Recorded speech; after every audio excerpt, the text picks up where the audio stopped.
Assalamu alaikum, barkanmu da zuwa tashar Farfajiyar Arewa. A yau mun kawo muku wata dambarwar da ke faruwa tsakanin malamai kuma da 'yan fim. To, gashi nan dai, shi ma Adam A. Zango ya tattofa albarkacin bakinsa akan wannan magana. To, ga abin da ya ce nan.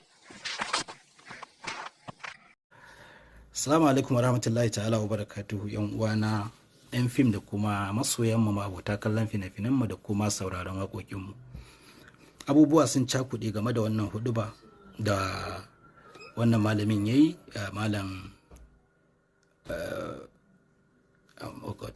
wannan malamin da huduban da ya yi ya harzaka 'yan fim sosai, ranmu ya ɓaci. To amma magana ta gaskiya shine Bahaushe ya ce idan bera da sata to daddawa ma tana da wari. Idan za mu gyara kawai mu gyara, maganin gaskiya kenan. Ni da kai da ke da ku mun san inda yake da buli ko in ce huji a cikin masana'antarmu, mun san inda yake a dinke. Ba yau aka fara yi mana wannan huduban a jihar Kano ba, an yi mana huduba da yawa, an yi addu'o'i a kanmu, an yi alkunuti, kuma duk wannan abin da ake yi fa yi ake wai don mu gyara. Amma ina, kowa yana can yana sabgarsa. Idan kaga 'yan fim sun haɗa cincirindo a wuri, to za a ba mu kuɗi ne ko kuma biki ne na dan uwanmu dan fim, za mu zo mu caccashe a taka rawa ko kuma mutuwa a kai. Shi kanshi mutuwan idan ba babban jarumi ba ne ko babban producer ko director ya rasu, ba za ka ga cincirindon 'yan fim ba, sai dai makusantarsa. Ka sani, na sani, kin sani. Aikinmu kullum shine mu je studio mu ɗauki hotuna waɗanda suka dace da waɗanda ba su dace ba, a zo a yi ta liƙawa a social media. Wannan yana birthday, wannan tana birthday, duka a nan ake ganin mu. Ba za ka ji an cewa ana maulidi ga ɗan fim ba, ana yin musabaka ko a zan ƙasa ko wani abu da ya shafi addini ko al'ada, ba za ka gani ba.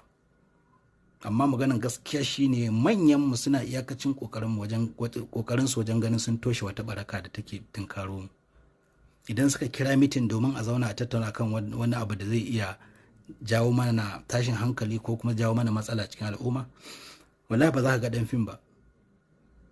Sai dai su zauna su yi mitin da wasu kalilan wanda suka amsa kiran. Amma ba za ka ga, musamman matanmu, ba za ka taba ganin su a gurin da aka ce taron 'yan fim bane yau za a yi a guri kaɗa domin a ja hankalinsu akan wani abu da mutanen gari ko in ce masu kallon mu suke ganin ba daidai bane a gyara. Ba za ka gan su ba, ko in ce ba za ka gan mu ba. Amma dai kowa a cikin 'yan fim, mutane da yawa suna da iyali, mata da 'ya'ya, manyan babban gida ma in ce malamai, wasu ma iyayensu malamai ne sosai, wasu kuma masu sarauta ne ma da shauransu. To idan muna tunanin cewa an san fuskar mu a duniya, duk abin da muka yi za a kalla, to mummunan abin da muke aikatawa ma za a kalle shi a duniya, ko kana so ko baka so. Me mafita? Mu gyara. Fakat mu gyara kawai shine. Kuma zance kamar yadda na ji wato hudubar malam ya yi magana akan me yasa ba ma auren 'yan uwan 'yan fim, ko kuma me yasa ba ma saka 'ya'yanmu a cikin fim, ko kuma me yasa ba za mu fatan su zama 'yan fim ba.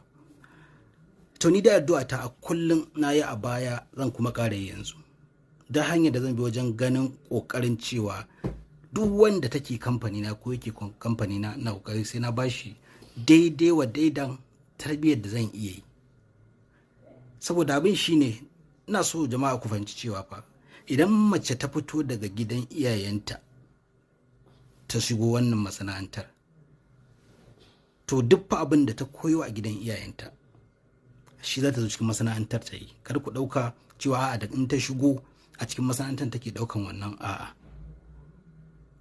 Magana ta gaskiya kenan. Idan har iyayenta ba su iya ladabtar da ita, su zaunar da ita a gida ba, su hana ta shiga fim din, duk yadda ta kasance tana son yin fim din, in ba su iya ba, to waye yake tunanin a cikin masana'antar kani da zai ba ta tarbiyya? Sai dai ka yi iyayenka, domin a gurinka take, kai ka kare mutuncinka. In ta yi abin da bai dace ba ka tsayar mata, in ya kai na kora ne ma ka ce ba zan iya ba. Dan ni na sha yin haka.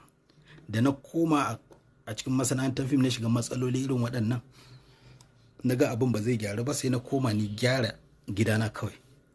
duk wanda ke karkashi na a masana'antar nan ya san cewa ina kokarin dora yara akan abin da ya dace.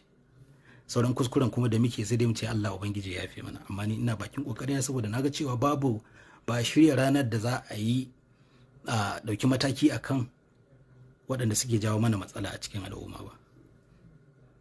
Wannan al'umma fa da suke complain jama'a, 'yan fim, ina so ku sani cewa fa su ne masu kallon namu. Ba ka da wani gata a matsayinka na ɗan fim idan babu masoyan nan. Kuma ko da a ce mutum 10 ne a cikin masoyanka guda 100 suka fito suka ce kaza, suka yi zagi ko kuma suka yi faɗi wani aibu, to kowa yana fitar da abin da ke zuciyarsa ne ta hanyar da yake ganin ta haka shi zai iya faɗa a gyara ko kuma a ji. Wani sai ya yi zagi za a saurare shi, wani kuma nasiha zai yi, wani kuma addu'a zai yi kawai a gefe. Ya kamata mu rika considering don 'yan kallon mu muna ƙoƙarin yi musu abin da suke so, ba wai abin da mu karo muke so ba. Ni dai na san na aure 'yar fim, duk da ba ma tare. 'Ya'yana ba wanda ba na tsammana a cikin 'ya'yana akwai wanda bai taɓa yin fim ba, na saka su a cikin fim. Kuma duk wanda yake so ko gobe ne zan bar shi fim. Addu'a ta kullum shine Allah ya canza min abin da ya fi